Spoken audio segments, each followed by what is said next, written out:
Hoje a gente vai conversar um pouco sobre a questão da educação e da escola, né? Ao longo da história da humanidade, sempre houve processo de educação, né? As pessoas necessitavam ensinar os mais velhos aos mais jovens a toda a sua experiência acumulada. Bem, desde dos grupos sociais que se sentavam de noite para observar as estrelas, para contar histórias, né? Sempre essa cultura foi sendo passada também no trabalho, como se cozinha, como se planta, como se caça. Todas essas informações, que são informações que fazem parte da cultura, né, que são um bem comum a todos, foram se constituindo e foram sendo transmitidos. Alguns séculos atrás, as pessoas começaram a considerar que só essa educação informal era insuficiente para preparar as crianças. E com isso se começa a constituir escolas. Primeiro escolas isoladas, escolas só para alguns, e principalmente depois da Revolução Francesa, nós vamos ter a construção da ideia da educação pública, a educação para todos, se constituindo, portanto, como um direito subjetivo de cada pessoa. Todos nós temos o direito ao acesso à educação, né?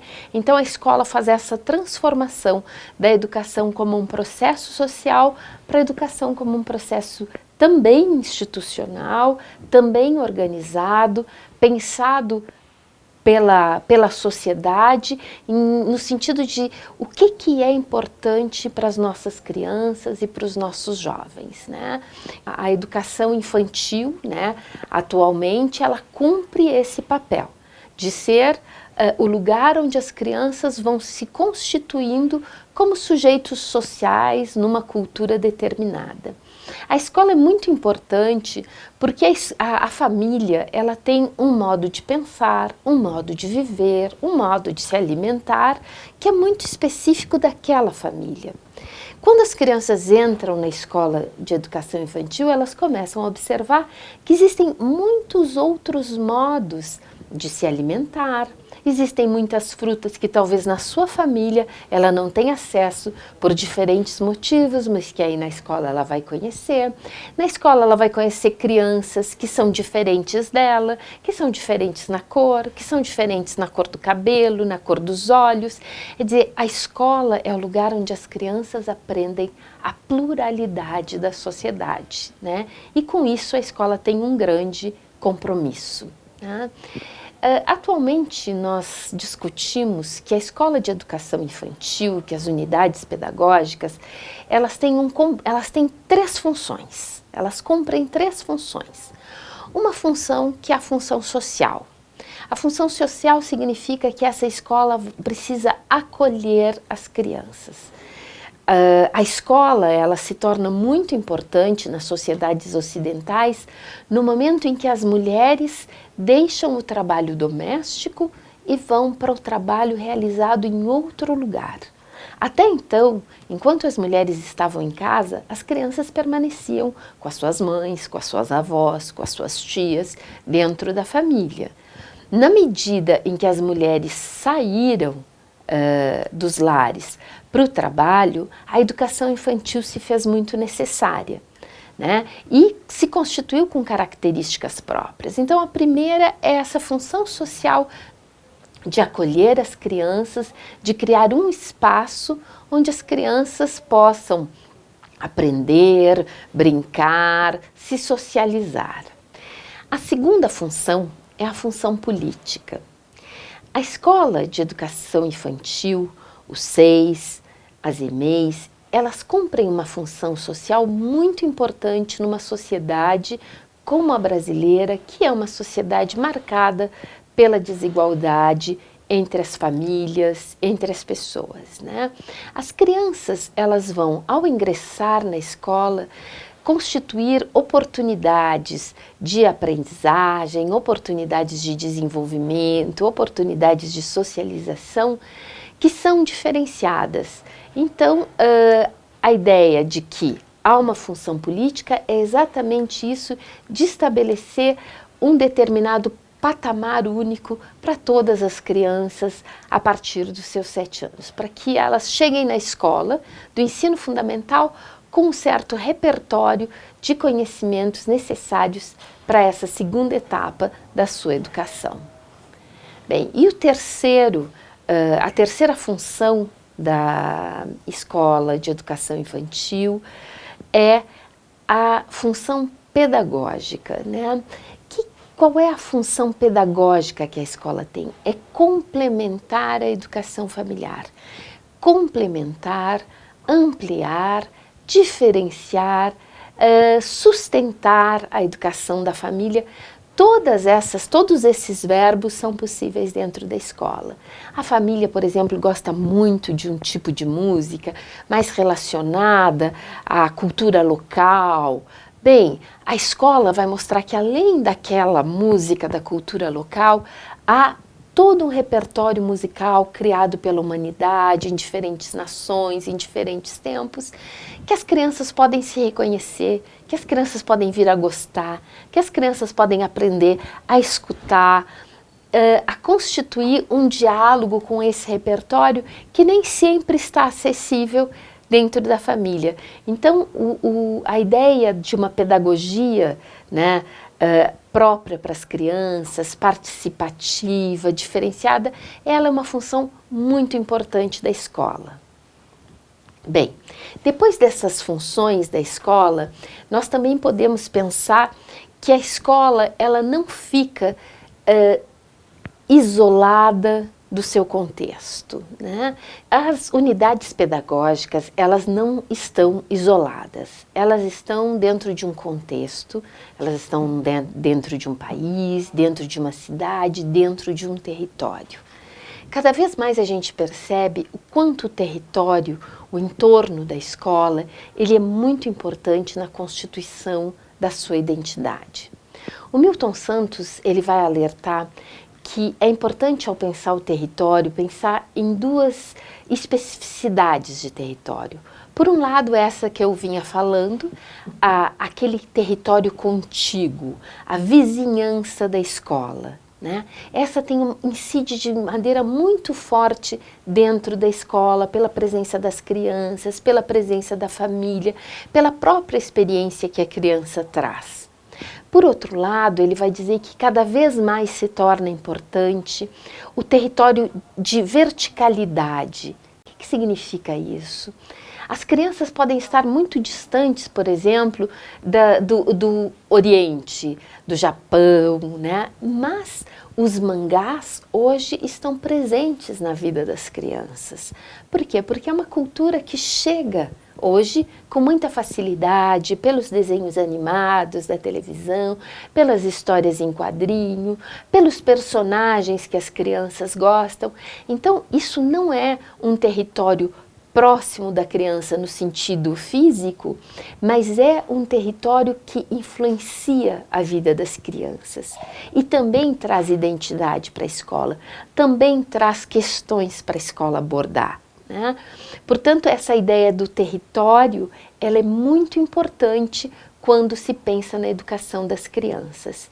Tanto no sentido do que a escola tem que observar dessa experiência das crianças nos seus territórios, da experiência das famílias, da experiência do próprio território, as suas características, as suas festas, as suas problemáticas, como também no sentido inverso, o que a escola pode aportar ao território, o que a escola pode trazer como intervenção ao território. Então é dessa relação de troca entre o que está dentro da escola, influenciando o território e aquilo que o território vertical e horizontal traz para dentro da escola, que nós precisamos constituir uma proposta político-pedagógica para a escola. Bem, também uma parte do território muito importante é a cidade. A cidade, ela é uma grande educadora para as crianças pequenas. A saída das crianças de dentro da escola para conhecerem o território perto, né, o território próximo, visitarem os ambientes do entorno da escola é fundamental. Mas também, aí cumprindo a função política da educação infantil, é preciso que essas crianças possam sair de dentro da escola e conhecer espaços da cidade, que são espaços públicos, que são espaços para elas também, e que são espaços de muitas aprendizagens. Por exemplo, os passeios a um aquário, o passeio a um zoológico, a visita a um museu, a visita a uma exposição, assistir um concerto numa sala de concertos. Todas essas são experiências que as crianças têm direito na escola de educação infantil e a cidade tem o dever de propiciar às crianças. A cidade tem um grande compromisso com a escola. Atualmente nós temos 2 planos municipais em vigor que acentuam esse compromisso. Tanto o Plano Municipal de Educação, né, que confere à cidade a importância da oferta de um desenvolvimento cultural para as crianças, como agora, recentemente, foi constituído o Plano da Primeira Infância. Esse plano tem como objetivo que a cidade se prepare para acolher as crianças pequenas, na saúde, na educação, na cultura, em todos os âmbitos do desenvolvimento infantil. Quer dizer, é assumir que nós temos que oferecer para as crianças um mundo adequado para que elas cresçam. Quando se elabora um currículo, é importante que se tenham alguns marcos de referência que definam, né, quais são os grandes objetivos que esse currículo tem. Na discussão do currículo na educação infantil, nós assumimos, a partir do currículo da cidade de São Paulo, 3 importantes princípios: o princípio da equidade, o princípio da inclusão e o princípio da educação integral. Bem, vamos ver cada um deles, um pouquinho de cada um deles, né? A equidade diz respeito a uma sofisticação do conceito de igualdade, né? Se lá na Revolução Francesa, né, a igualdade é uma característica discutida e afirmada como fundamental entre todos os seres humanos, todos têm direito à igualdade. Essa igualdade pressupõe que as pessoas tenham características muito similares. O que a equidade vem apontar é que há uma diversidade muito grande entre as pessoas e há contextos muito desiguais. Isso representa que as populações elas têm determinadas vulnerabilidades, algumas mais e algumas menos.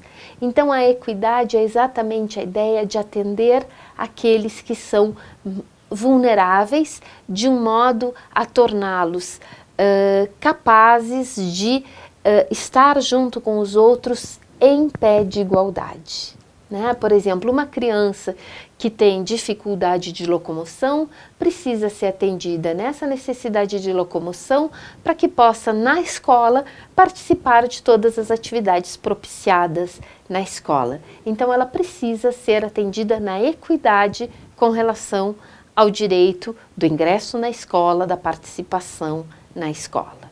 Então, esse é o primeiro grande princípio que a educação infantil precisa contemplar. O segundo grande princípio é o princípio da inclusão. Quando nós falamos de inclusão, nós estamos falando da inclusão de todas as pessoas no processo educacional. Todos têm direito a estarem na escola e a serem incluídos na escola. Não ter o direito apenas a estar na escola, mas aprender estando na escola, aprender a conviver com os outros, aprender conceitos, aprender brincadeiras, aprender canções, né? São várias as coisas que a escola tem a oferecer e com isso ela consegue estabelecer a inclusão social de todas as crianças, né? E o terceiro princípio que a escola também precisa defender é o princípio da educação integral, né? Cada vez mais as crianças precisam, além de ter uma educação que garanta a sua integralidade, a sua inteireza, quer dizer, uma educação que não se ocupe apenas da sua cabeça, da cognição, mas ter direito a uma educação que também atue na sua sensibilidade, na sua corporeidade, nas suas relações sociais, quer dizer, uma educação inteira que forme um sujeito integral, né? Também a escola precisa se modificar para atender esse caráter de integralidade, né? Ela precisa ter práticas mais integrais e não disciplinares ou separadas, né? Então, assim, a ideia de ser interdisciplinar, uma educação integral que esteja referenciada nos contextos das crianças e não uma educação que não tenha nenhuma relação com os contextos de vida das crianças, uma educação que possa ter um período maior de atendimento, mas que isso não signifique oferecer mais da mesma coisa, mas diversificar a educação. Portanto, esses 3 grandes princípios, que são princípios do currículo da cidade de São Paulo, estão presentes também no âmbito da creche e da pré-escola, precisam ser defendidos ali. Esses princípios, eles exigem um compromisso muito grande com determinadas populações que muitas vezes não foram reconhecidas nas suas diversidades. Então, um primeiro compromisso do currículo da educação infantil é o compromisso com a questão étnico-racial. Nenhuma criança pode ser tratada de modo diferenciado. É uma postura positiva no sentido de ser uma educação antirracismo, uma educação que possa, para as crianças negras, oferecerem uma história da África, uma compreensão de como é que esse país tem um dever com essas populações, porque muito da nossa cultura veio com essas raízes africanas, conhecer a cultura afro-brasileira, os contos, as canções, as danças, né? Tudo que uma criança pequena precisa para se constituir subjetivamente como um sujeito pessoal e um sujeito social. Então, do ponto de vista da questão étnico-racial, a questão da identidade das crianças negras e, por outro lado, a questão das crianças indígenas, né? São Paulo atende a várias comunidades indígenas e essas comunidades, apesar de terem uma autonomia educacional, elas trazem as crianças para a escola pública e a escola tem que ter uma resposta para isso. E a resposta para isso é exatamente poder contar para essas crianças, né, coisas da sua cultura, interagir com as culturas, com as raízes culturais dessas crianças, conhecer as suas comunidades, conhecer a sua história, ampliar esse conhecimento não apenas para aquelas comunidades que existem no estado de São Paulo, né, que existem na cidade de São Paulo, mas para todas as comunidades indígenas, né, constituindo esse pensamento indígena brasileiro, uma cosmologia indígena brasileira, quer dizer, um modo de ver o mundo, um modo de ver a sociedade, que é um modo muito mais sustentável, um modo muito mais ecológico de ver o mundo, a vida, os animais, a natureza, né? Então, a cultura indígena tem uma contribuição muito grande a dar para toda a escola, não apenas para as crianças indígenas. A escola de educação infantil, né, como trabalha com crianças muito pequenas, ela vai ter uma intervenção muito grande na subjetivação das crianças. Por isso ela tem que trazer elementos de constituição da identidade das crianças, e aí a cultura indígena precisa ser referendada também na escola, discutida na escola, conhecida pelas crianças tanto as crianças indígenas como aquelas crianças não indígenas, para que elas aprendam a valorizar as contribuições que essa cultura tem para a sociedade brasileira. Do mesmo modo, na questão das crianças negras. As crianças negras, ao se reconhecerem numa cultura, elas têm um movimento de constituição subjetiva, onde elas se veem de uma maneira muito mais positiva e, ao mesmo tempo, compreendem o quanto a cultura africana contribui para o nosso modo de ser brasileiro, né? O reconhecimento dessas culturas é importante do ponto de vista da identidade individual das crianças, da identidade pessoal, mas também é muito importante na constituição da nossa identidade social. Então, esse é o primeiro compromisso que nós temos. O segundo compromisso, e esse é um compromisso histórico que a educação infantil tem. Hoje nós temos um compromisso novo, que é o compromisso com as migrações. Num mundo que se caracteriza pelo movimento, pelo nomadismo, as pessoas saem dos seus locais, de determinados locais, e atravessam o mundo por diferentes motivos. Pode ser um motivo do trabalho, pode ser um motivo político, motivo das guerras, os motivos religiosos. Há muitas formas há muitos elementos que levam as famílias e as crianças bem pequenas a saírem dos seus locais de origem e irem para outros países e outras cidades. São Paulo vem recebendo cada vez mais crianças. Primeiro, muitas crianças latino-americanas e atualmente muitas crianças do Oriente Médio. Portanto, a cidade e a escola precisam se preparar para receber, para acolher essas crianças. Acolher no sentido de reconhecê-las como pessoas com uma história, com uma cultura, que vão ingressar numa escola que tem outra história e outra cultura e estabelecer uma educação intercultural, uma relação onde culturas se encontram e trocam elementos, sem superioridade, sem subalternidade. Né? Essa é uma grande aprendizagem que o município de São Paulo vem fazendo nos últimos anos, já com alguns elementos bem importantes que podem ser socializados para todas as escolas. Né?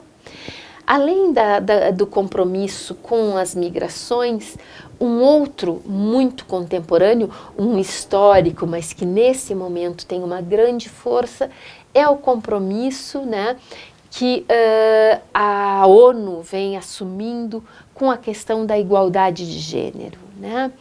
Todas as pessoas têm o mesmo direito, sejam elas homens, sejam elas mulheres. Essa discussão dos direitos das mulheres, ele é fundamental para a gente constituir uma sociedade com maior harmonia. Né? E isso se reflete muito na escola. Nós precisamos ensinar às nossas crianças que as meninas não são aquelas que ajudam na escola, na limpeza e na conservação da escola, enquanto os meninos não precisam fazer. Que as meninas brincam apenas de bonecas e os meninos brincam de bola.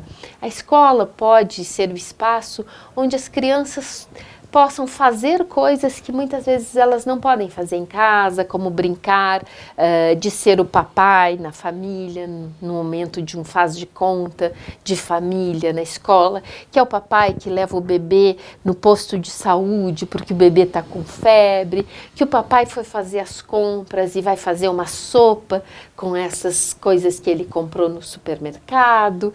Então, a ideia de que meninos e meninas brincam juntos, tecem jogos de faz de conta, que tem lugar para os meninos e as meninas, e não só lugar como se a casa fosse o espaço só das mulheres. Né? As meninas também podem pegar o carro e dirigir, né? Brincar com os carrinhos, brincar na caixa de areia. As meninas têm que poder se sujar também na escola, isso não é uma coisa que só os meninos fazem.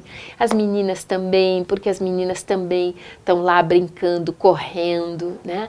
Então, essa ideia da igualdade das crianças, ela é muito importante, principalmente para apontar as capacidades das meninas, que durante muito tempo ficaram escondidas, né, por um papel social muito reduzido, né? Então, a discussão de gênero, ela está presente, ela não é uma discussão fácil, ela é uma discussão que a escola tem que ter, com a comunidade, né? Nós temos parâmetros legais nessa discussão que balizam, né, as especificidades da educação infantil, mas o gênero também é um compromisso com uma população vulnerável, que tem sido a população das mulheres. Um compromisso importante da educação infantil é com a população das pessoas com deficiência. Durante muito tempo, essas pessoas ficaram excluídas da escola. As crianças nasciam e ficavam nas suas famílias porque não se tinha a consciência e nem o conhecimento de que muitas dessas deficiências não tinham nenhum problema que as crianças frequentassem a escola, que as crianças interagissem. Então, há uns 30 anos, no mundo ocidental, se começa a construir um discurso diferenciado, que as crianças que nascem com deficiência, elas têm também muitas possibilidades e que tanto a família como a escola precisam dar suporte para o desenvolvimento dessas capacidades. E isso fez com que nos diferentes países se construíssem políticas nacionais, políticas locais, para a inclusão das pessoas com deficiência, né? As infâncias são múltiplas, as crianças são diferentes, todas elas. A inclusão de uma criança com uma deficiência é só uma questão da professora rever todo o seu grupo e pensar esse grupo no sentido do compromisso que se tem com essa criança, com a inclusão dela, com a formação dela, né? Para atender essas crianças na escola foram feitos vários esforços. O esforço de acessibilidade para que essas crianças pudessem chegar nas escolas, entrar dentro das salas, terem dentro da sala um espaço para ficar.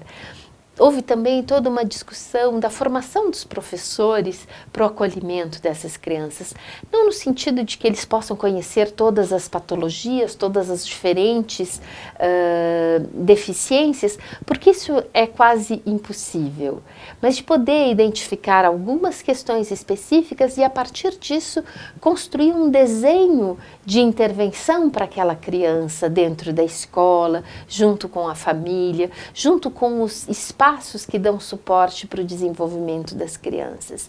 Essa inclusão também causou muitas transformações do ponto de vista pedagógico, né, para o professor, mas também algumas mudanças nas interações entre as crianças. E se para as crianças deficientes estar junto com outras crianças acelera o desenvolvimento delas, porque elas podem observar muitas situações, participar de muitas situações com as outras crianças, liderar situações com as outras crianças, também as crianças que não têm uma deficiência, elas aprendem na interação com as crianças deficientes. É possível a gente se locomover de diferentes formas, não é só o caminhar. Quantas outras formas as pessoas têm para caminhar? Então, assim, aprender sobre isso, sobre a diversidade dos seres humanos e as suas inúmeras capacidades para dar conta das suas necessidades. E, ao mesmo tempo, as crianças começam a naturalizar a presença dos deficientes, né, das pessoas com deficiência na sociedade. Essas pessoas que ficaram escondidas vêm para a sociedade exigir o seu lugar social e nós precisamos aprender a acolhê-las. E é na educação infantil, quando as crianças são muito pequenas, que essas coisas acontecem com grande facilidade, né? Então, assim, com uma professora atenta, com uma gestão que dê apoio, com uma família que participe, se consegue resultados maravilhosos de inclusão das crianças com deficiência.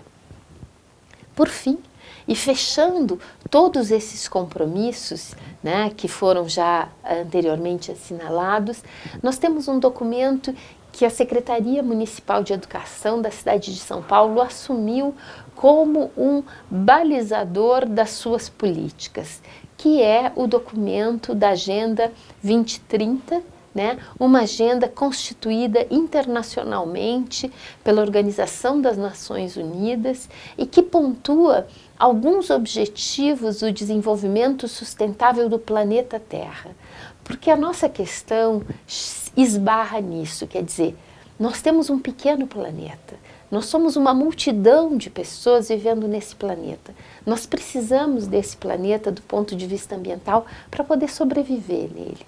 Nós precisamos estar juntos nesse planeta. Nós precisamos cuidar desse planeta, cuidar das pessoas desse planeta. E a gente só vai fazer esse planeta sobreviver, continuar a sua existência, nessa riqueza de existência que tem esse planeta, se nós tivermos alguns objetivos comuns. E os 17 objetivos da ODS, eles contemplam as questões mais importantes que a sociedade contemporânea tem como desafio. E esse não é um desafio só para os grandes políticos, para as grandes nações. Esses desafios que esses objetivos tomam e fazem propostas, eles têm a ver com a vida da escola, com a gestão da escola, com as famílias, com a própria professora, como ela inclui essas ideias dentro da sua prática pedagógica com as crianças. Crianças formadas com uma consciência maior do seu lugar no mundo, do seu lugar nesse planeta, certamente conseguirão fazer com que esse planeta sobreviva, apesar das muitas coisas que nós, os seres humanos, temos feito nele. Um elemento muito importante do currículo integrador da infância paulistana foi a ideia de que a infância não termina na educação infantil. Desde o ECA, o Brasil afirma que a infância vai do 0 até os 12 anos. Portanto, os anos iniciais do ensino fundamental, eles fazem parte da formação de uma criança, né?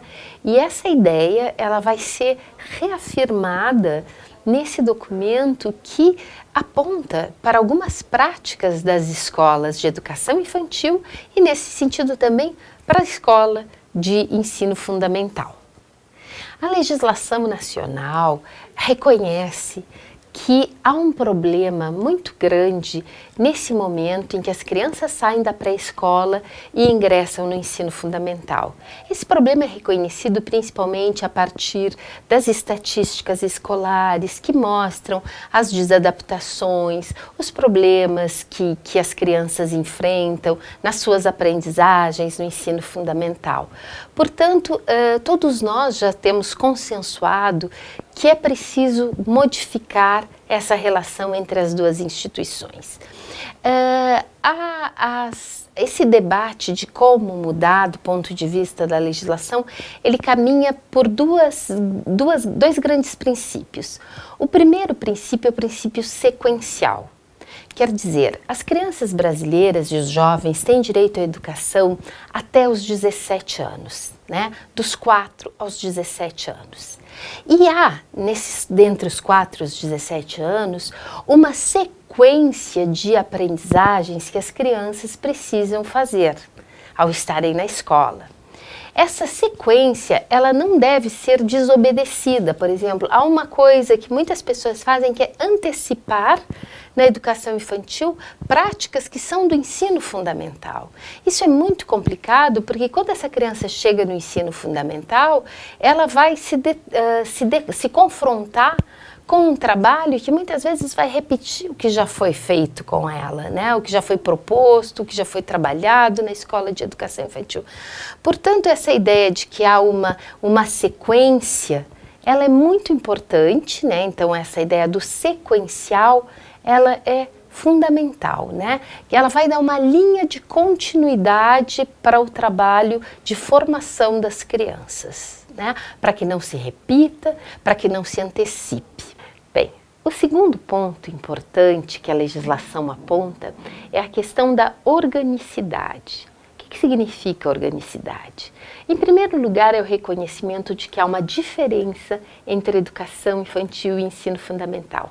A educação infantil tem as suas próprias práticas, a educação infantil tem a sua história, que é diferente do ensino fundamental, tem objetivos que são distintos dos objetivos do ensino fundamental. Quer dizer, poder reconhecer que existem diferenças e peculiaridades em cada um dos níveis. Isso não significa que não se procure observar o que eles também têm em comum. E eles têm em comum o compromisso social com a formação das crianças, né? Isso é o fundamental. Então, a partir desses dois conceitos de sequencialidade, né, sequencial, e de orgânico, é preciso haver uma articulação entre a educação infantil e o ensino fundamental. São apontados como um elemento muito importante a articulação curricular, né? Essa articulação curricular ela pode ser feita tanto do ponto de vista dos adultos que precisam se reunir, que precisam estabelecer um currículo que tenha pontos de contato entre a educação infantil e o ensino fundamental, né? Que articulem os dois níveis para que os professores, as famílias e as crianças possam sustentar o trabalho pedagógico a partir dessas linhas de articulação entre os dois níveis, como também o trabalho de escuta, né, que é feito dos relatórios individuais das crianças, que comunicam aquilo que é feito na escola de educação infantil para que a escola de ensino fundamental possa dar continuidade ao trabalho pedagógico. Então, essa integração curricular que vem do papel dos adultos em relação ao pensamento sobre o currículo e da escuta daquilo que as crianças dizem para se compor uma proposta curricular para esse momento de transição. Na educação infantil se fala muito e se tem um número maior de pesquisas relativas à transição do final da pré-escola para o início do ensino fundamental. Nos últimos anos, vários autores têm apontado que as transições na educação infantil e ensino fundamental são várias, né? E a primeira transição que é importante abordar é a transição do momento em que as crianças estão em casa, né, para o momento em que elas vão viver uma grande parte do seu dia na escola. Esse é o momento que precisa ter uma grande escuta e a construção de uma relação, de um vínculo muito forte com as famílias. Como uma família vai deixar um bebê de 4 meses em um lugar onde ele não conhece as pessoas que estão lá, não conhecem os profissionais, eles não conhecem a proposta pedagógica. Então, há todo um processo de articulação com as famílias que precede o ingresso da criança na instituição, que é deixar essas famílias confortáveis e felizes com essa oportunidade que as crianças vão ter de estar lá. Né? Mas também nesse processo de que a família conheça a escola, é muito importante que a escola conheça a família. E aí nós temos reuniões de pais para conversar, visitas à escola, entrevistas, né? Várias situações, né? Um planejamento da inclusão das crianças na escola, o período que ela vai ficar no primeiro dia, o período que vai ficar no segundo dia, quem são as pessoas que vão ter uma responsabilidade maior com aquela criança e com aquela família, para que possam compreender melhor aquela criança desde o início. A segunda transição, ela também é muito interessante, que é a transição entre a creche e a pré-escola.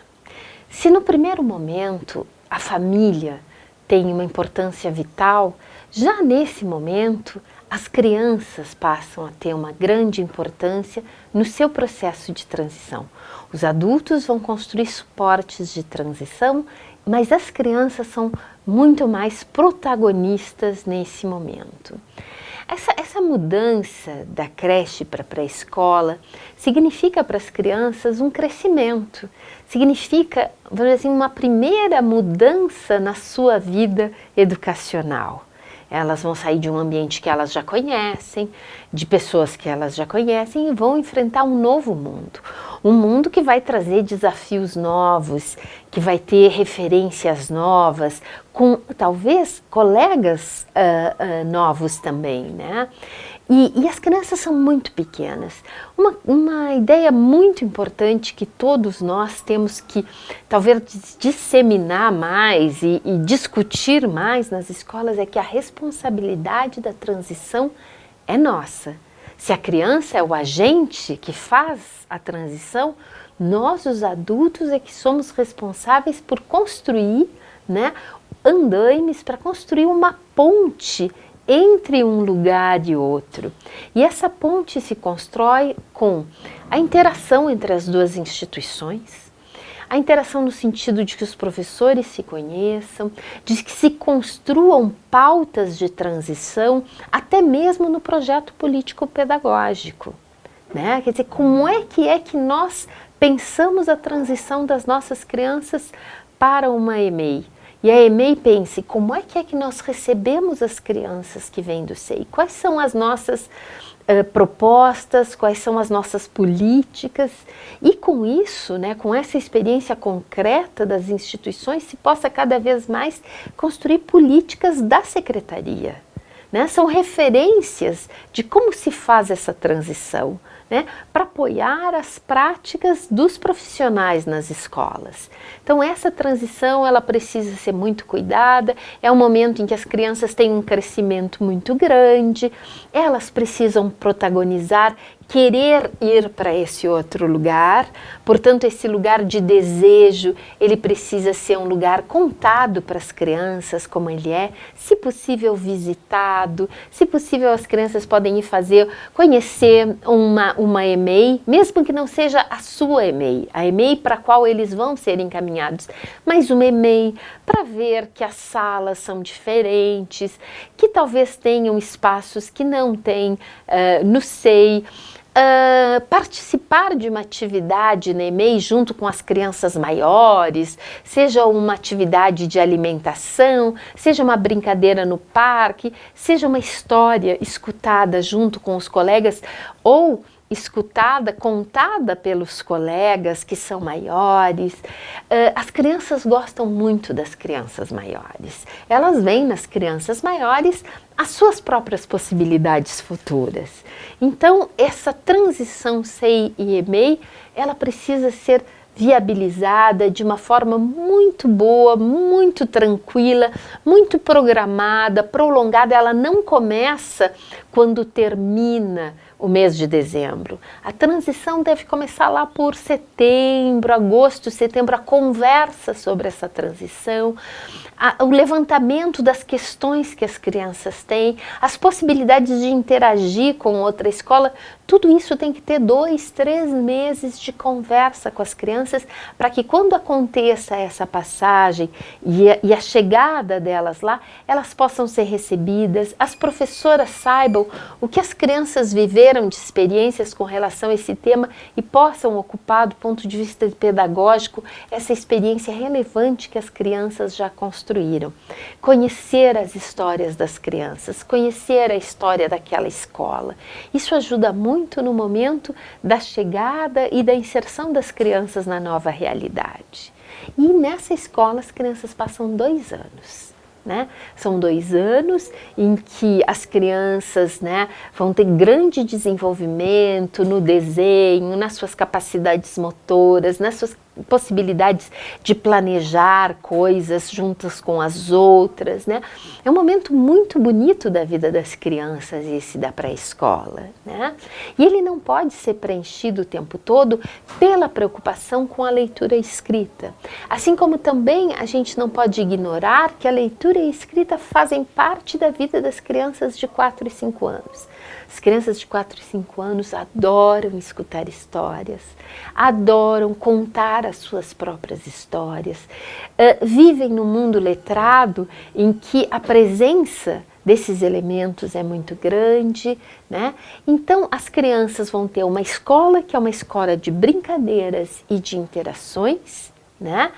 E elas estão, no final dessa pré-escola, elas estão programadas para irem para o ensino fundamental. Também é um princípio do ensino fundamental a brincadeira. Está expresso nos documentos curriculares do ensino fundamental isso. Então essa troca entre a brincadeira que prossegue no ensino fundamental e a alfabetização, que é um ponto forte do ensino fundamental, tem também a sua pré-história na pré-escola. Qual é essa pré-história? É a pré-história da escrita pelo desenho, é a pré-história da leitura com a contação de histórias, com a leitura de histórias, com a invenção de histórias, com a escrita pelo professor das histórias. A transição, então, do final da educação infantil, do final da pré-escola para o ensino fundamental, essa que já vem sendo pautada há muito tempo como uma transição complexa, uma transição que precisa ter maior atenção dos sistemas educacionais, mas podendo propiciar para as crianças quais são os ganhos que se tem quando se deixa alguma coisa, mas se vai para outra, né? E que existem coisas que permanecem na escola, mesmo saindo da pré-escola e indo para o ensino fundamental, como por exemplo a brincadeira.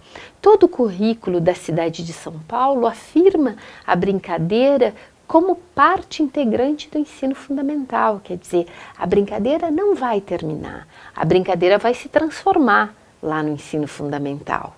Né? Assim como, por exemplo, um outro ponto muito importante é discutir que a pré-escola não é uma antecipação dos processos de alfabetização.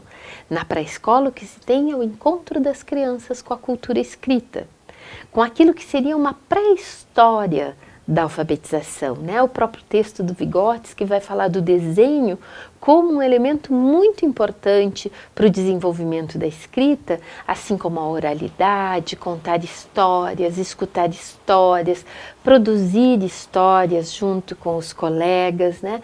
Esses são elementos que ajudam do ponto de vista curricular a estabelecer linhas de continuidade. Além disso, uma estratégia muito importante que está expressa na normativa número 1 é o relatório individual. Toda criança tem direito, já começa na passagem da creche para a pré-escola e principalmente aqui da pré-escola para o fundamental, a que a criança tenha um relatório que conte o seu desenvolvimento.